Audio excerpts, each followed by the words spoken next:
Hi, everyone. Welcome, everyone, on behalf of STAND, which is a nonprofit organization with a mission to inspire, educate, and activate third level students to stand up for social justice, equality, and sustainability. And I am Kat.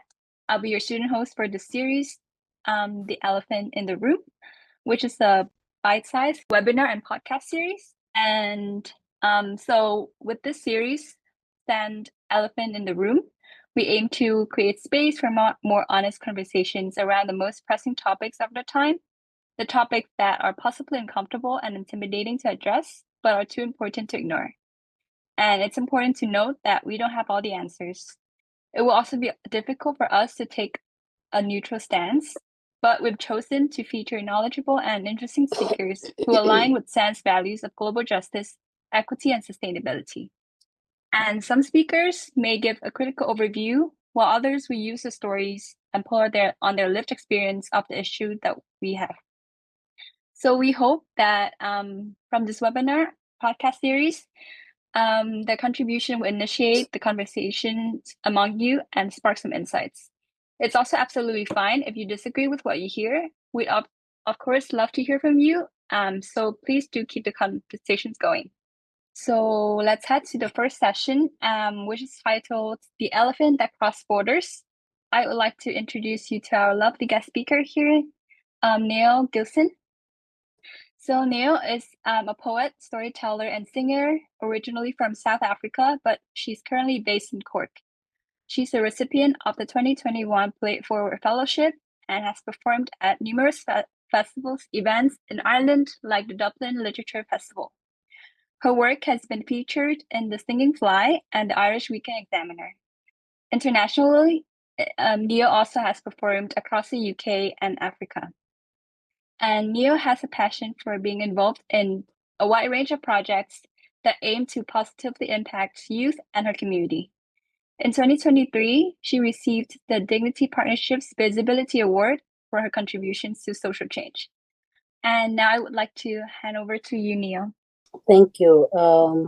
The subject, it's the elephant that crossed the borders. And talking about migration, it's a sensitive issue that affects many globally. And I would first like to say that thank you for inviting me on to talk about this. And I will share based on my personal lived experience. And I won't share much as an academically, but I would share what migrancy means to me and how this resonates to me as an elephant that crossed the border. Migrancy is both physical and spiritual. When we reflect on our family history, whether through displacement, whether through immigration or emigration, we discover that our ancestors were part of this great exchange of socio-economic, intercultural, and interreligious encounters. And migrating to another country means that you have to assimilate to the culture of that country. And also you need to constantly live in mourning the life that you had, mourning your relations, the fear of never ever seeing your family again. And when you are in a new country, you also have that responsibility to keep your culture alive as much as you are forging your own tradition and culture based on where you have migrated to. And I am reminded of the poet Wasan Shai, who says that no one leaves home unless home is the mouth of a shark. No one puts their child in a boat unless the water is safer than the land. So migrating, especially in terms of refugees and those that are coming from war-torn country, it is a risk worth taking. They are not left with much choice. According to the Global Commission on International Migration of the Commission 2005, which was held at Geneva in Switzerland, poverty, environmental changes or damages, differences in income between countries, along with lack of safety and security, and violation of human rights are all things that affects international movement. And their statistics reflect that there are about 200 million migrants living in places where they were not born right now. So it caused me to reflect, why would the elephant cross the border? Why would the elephant go to unfamiliar terrain? And why is it that walls, high walls and electric fences haven't stopped immigration? Because my personal belief is that immigration is part of our human nature, and responding to it in the most humane way, it's the responsibility of human beings. And migration poses legal, moral, economic, and political arguments. And this debate has been ongoing since biblical time. This debate has been ongoing historically. This debate will continue to be there, because it is impossible to completely stop people from moving from one place to another. As much as people are in need of a sanctuary, as much as people are risking their lives to come to these host countries, they also suffer the consequence of migration. They also have to adapt to the demands of the labor markets and the economy of that host country. Sometimes it means learning the language. They have to adhere to the requirements that is there in that country.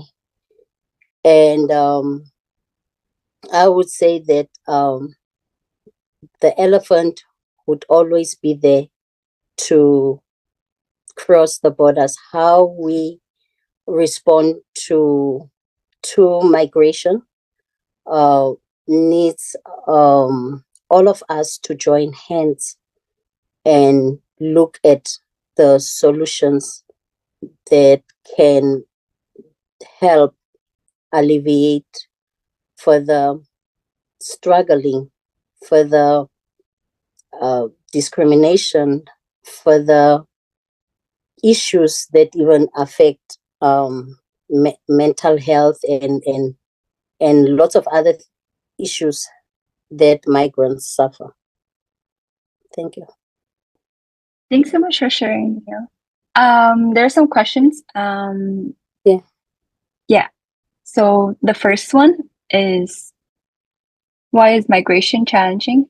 Or from your experience? Okay. Migration is challenging for many because it takes bravery to go to a country where you basically you don't know anyone, and it places one in a place of constant vulnerability, whereby you are faced with the challenge of integrating. You are faced with the challenge of surviving, and you are also trying to also make a positive contribution to the country that is hosting you. And many are faced with barriers while they are still trying to do that. I see. Yeah. Yeah. Thank you for the answer. We also have another question, which is, how has migration shaped our societies? Even though it's a challenging, pressing issue, how do you think it has helped, like, influence the host countries as well as the countries where the migrants come from?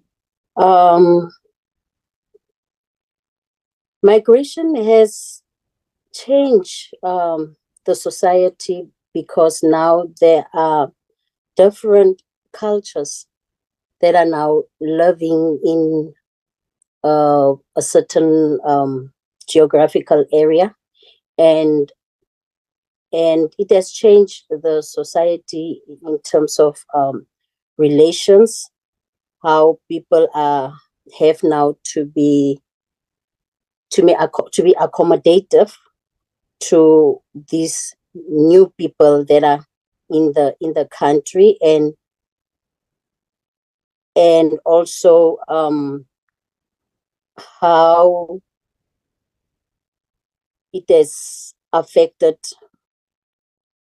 people that are there to just assimilate in that country. Now you find that there might be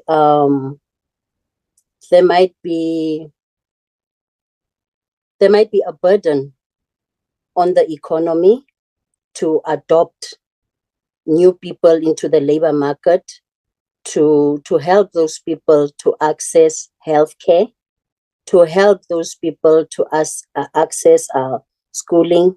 So it means that there is an obligation for the people to get help in accessing those services. So it can be quite challenging for the host country to navigate these issues, and as well as there is like a need for policies that will positively influence and help integration, especially in terms of helping the migrants community to be able to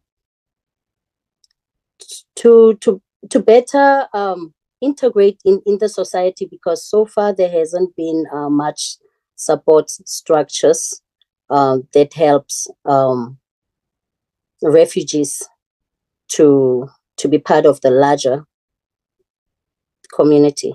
Thank you so much. Yeah, there's a question in chat. I think it's kind of follow up to what you mentioned. Yeah.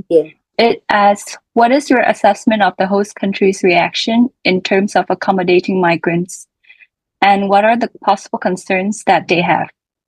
And do you think all of their concerns are legitimate? As I said in the beginning, that this subject is it's very sensitive, and there are different dynamics to it, and the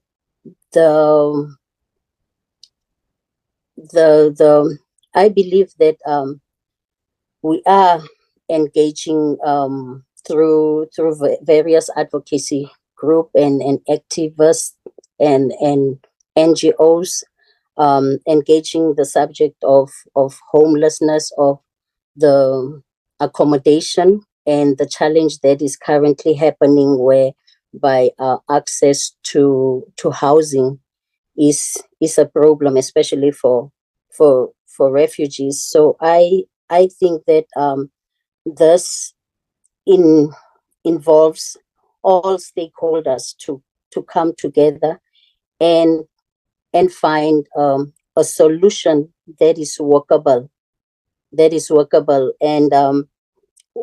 and I have been following on the forthcoming pact on migration and asylum that will be coming, which will be rolled out. And my personal desire is that there could be a system that is fair, and a system that is human rights compliant, a system that is efficient, and that because we as asylum seekers and refugees, I think we are under obliged to comply with the rule of law of the host country, and we are by no means there to cause any trouble. And you find that most of the people that are migrants in this in these host countries, they are really eager to make a positive impact. They are eager to pay their taxes. They are eager to find suitable accommodation. However, there is a problem of accessing even private rental space. So one sees that there is a barrier that is there. If perhaps there was like an agency that will help liaise between, the that aspect of the private accommodation sector, you know, uh, um, absorbing more people from the migrant community, the issue of homes, of migrants not having homes, and most of them still stuck in direct provision. Perhaps that could be alleviated, because talking now from lived experiences of myself and many, we are doing numerous applications for housing, for rental, but nothing comes out of it. So there is kind of like, how can I say, a wall standing in front, that we just think that it's, if there could be a fair and equitable way of that migrants can have access as well to bid fairly for the accommodation and access accommodation, and also have their voice heard in those discussions. Thanks for sharing, Neo. Yeah, I imagine it's definitely very challenging already to like migrate to a new country, and now you're facing more barriers just being in a new country, and the policies and everything is not really helping. So yeah, there's definitely a lot of things to be done about that. And just another question. I think this is perhaps quite like directly relevant to just your experience. The question is, what was the support given or action taken that was most beneficial to feeling integrated when you arrived? I would say that there are interagency organization and NGOs that I must really acknowledge that are coming to these centers, DP centers, and you have organizations like Mercy and many other advocates. You have you also have different kind of organizations that are there going to the migrants, reaching out and letting them know of the services that are available that are not part of the from the state, and I would say that in terms of that is the support that is available. We have organizations like Ramsey and many others, but the onus lies also with the individual to also find out what is available. Okay, yeah, thank you so much for sharing. I think maybe we can start wrapping up now, right? So yeah, thank you again for presenting, Neil, and also just for being here with us. Yeah, it was a very insightful take on the topic as it delves on your lived experience of being an asylum seeker here, and also with your experience in direct provision. And also, I would like to thank you, the audience, for your attention and also for your questions. We hope that you will join us again next Wednesday for our next topic. And it's on mental health. And yeah, and thank you for the questions in the Q&A box. But of course, if you have any further comments or thoughts or questions, you can send about this episode or just like about the program in general, you can send it to elephant@stan.ie. And yeah, so you can send the questions there, and you can also access the website for more information. So yeah, thanks again for listening.